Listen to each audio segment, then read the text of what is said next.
But looking back through my journal, one thing keeps cropping up, and that's Peter, especially that spring. When I needed a fourth class for the spring quarter, I took German and British nationalism, because Peter was in it. No other reason. I don't remember much of the class because I was totally out of my league, and history blew my mind out.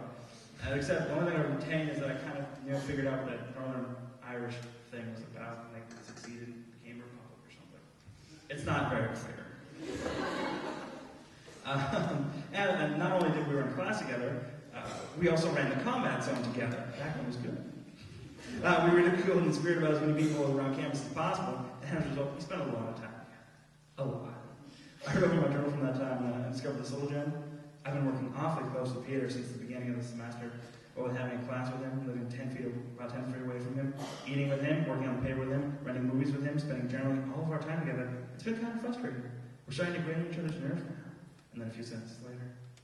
I'm glad I have a best friend who I can be with, but honestly, I'm spending about as much time with him as his girlfriend did, although not as intimately. God, that'd be terrifying. Terrifying for us both. Although I will say you had a much finer beard than her. That's true. Thanks. That was dated March 3rd, so right before spring break. And then Peter went to Ireland spring break. When he came back, he was much happier. Yes, that was a good spring break. So, and this is what I wrote when everybody came back. So everybody came back to me. I realized I really didn't realize about how miserable my existence had been all week until I saw Peter. Because Peter's my best friend, and he reminded me why exactly it is I come here. It's for the academics, it's for the social. The reason I'm staying here over the summer is so that I can be with people I've grown close to since coming to college. Let me clarify something. When Brandon says we spent a lot of time in terminal together, I have to repeat this. This was like 18 hours a day. It was ridiculous. The result of this is I took on some of Brandon's interests. You already heard us talk about journalism or what passes for journalism at the trail. Sorry. But Brandon also took me into the exciting world of movies. I'd always liked movies. I mean, who doesn't? But Brandon made me start thinking about them. It happened with zombies. He had to write a movie about the zombie genre, a paper, for one of his fine and very academically demanding classes, while I was working on a paper for European fascism. So, in a 4-day period, I slept 12 hours, wrote the paper, and watched 7 zombie movies. And this ensured that not only would zombies forever haunt my nightmares, we're getting prepared, can't read my script, during a zombie attack, please follow me. But it also meant that I was beginning on my way to being a film buff. We have not one, but 2 zombie preparedness plans for when the zombies attack. It's not if, it's when, let's just be clear on that. So, just in case one of them fails, they're both complementary backups. It's gonna work, I swear to God. Now we're screwed. And that's around the time we made it Facebook official. Oh yeah. According to Facebook, Peter and I have been in a relationship since 1973. Our bond is that deep, it goes back before the parents. We knew. And since that initial union, we've taken on several orphans as pseudo-children. They've come and gone, most of them some sort of terrible ritualistic sacrifice.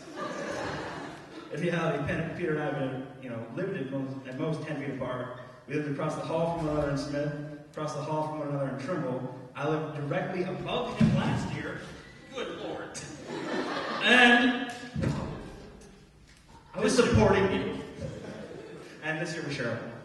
And we really haven't installed a door or a window because that would just be too much. I don't want to look at him that long.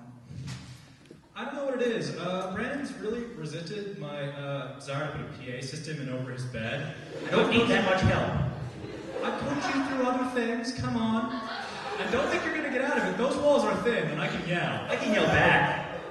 I imagine that you would. Oh, yeah. Shut up. But really, we're sort of like Fry and Bender from Futurama. Except only this leg is metal, but he does have that brain thing. Peter's been an integral part of my college experience just as much as anything, if not more so. He's taken me home every Thanksgiving where I picked up drink mixing tips from his father, and I can now replicate his favorite martini. It's good. Sure, there's part 50's housewife, but at least I get an apron. It's got ribbons on it. He's been there to offer advice on everything from girls to whether I should eat that weird thing in the fridge. No, don't. It has fuzz on it. No. Also, if you're a 50s housewife, where the hell's my pot roast? They are cookies. Okay, I didn't notice those. Just don't pay attention. My relationship with Brandon is in many ways the most important thing to happen to me at college. Its importance might not be as intimate or as intense as some of my romantic relationships. I may not have learned as much from Brandon as all of my classes, which is good considering I don't pay $30,000 a year to be friends with him. But it changed who I am. He shaped my circle of friends, my outlook, and my interest. And the fact that I say that this is so significant to me means a lot. I've been through a lot in college. I've been in 2 relationships that have lasted more than a year. I've totally changed my life goals. My family situation's changed, everything. But still, Brandon stands out. And I think most people have had a friendship like this. That's more significant than a lot of their romantic life. That they know is going to last beyond the time they originally met. For men, that experience is about bonding, it's about trust, and a kind of intimacy that's hard to explain with words. Call it brotherhood, call it being hetero life mates. It's been a big part of my life, and I don't expect or hope that it's going to change. Well, I might have been the man behind the curtain for Peter's social life. He's been there to be like a life counselor for me, encouraging me to bridge the gap from high school to college and college to life. It's that development into adulthood. He's encouraged me to be less passive, be assertive, be aggressive. Stop being aggressive, you're hurting people. Back in the cage, back! We scrapped the cage. Oh, we needed the right money. I'm sorry, I shouldn't have brought that up. I suppose that's personal. Yes. Jeez. We're only bearing most of our lives, brothers, even not. Anyways, jeez. So he's been a life counselor. He's been there for me, and he's really helped me develop into the mature, semi-responsible person I am today. He's encouraged me to do things like Cocktales, to continue things like Cocktales, to, become the editor-in-chief of the Trail, which I'm not currently, but was last year. Possible ability. And then, and I directed and wrote a show for Town Proper, which is theater production here on campus. I mean, I couldn't have done that without the support of people. And really, I figured out, you gotta take care of your hetero life, mate. You don't get too many of those, so you gotta take care of the ones you've got, or else you'll be screwed. I'm currently pushing legislation through that would require an interview process for any girl who wants to join a relationship with Brandon. I'll accept formal applications only. You can pick up applications for either of us after the show. Please fill them out in triplicate, include an 8x10 headshot, and your latest immunization card. For now, we have to go spend some time with each other. Oh, yeah.